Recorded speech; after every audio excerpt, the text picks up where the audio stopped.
It's a deal 9 years in the making. New Zealand will resettle up to 150 refugees per year for 3 years from Australia's existing regional processing cohort.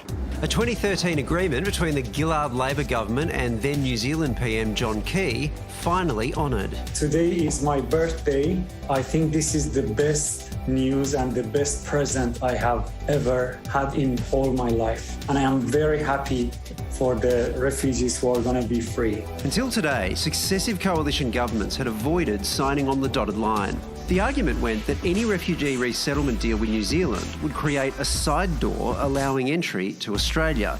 In theory, that would undermine the deterrence of the offshore detention system. Seemingly, that's no longer a concern. Australia's strong border protection policies have not changed. People who come to Australia illegally by boat will never be allowed to settle here.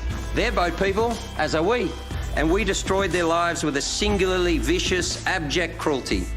Australia has almost filled the 1,250 resettlement places allocated by the US under a 2016 refugee swap deal. With an extension unlikely, the New Zealand agreement allows the slow process of winding down our offshore detention system to continue.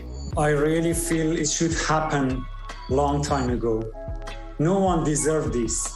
No one should suffer like this. But with nearly 1,500 people still believed to be languishing, many face an uncertain future.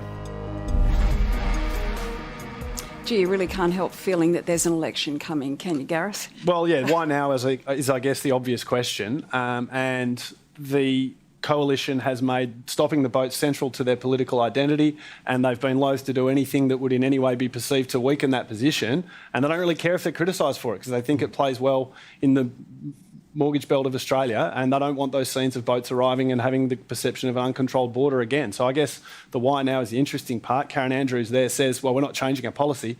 Well, they have a little bit. Yeah. I mean, so we'll test now the proposition if this does in fact restart the people smuggling trade again. I'm sure the government will be saying no, it doesn't.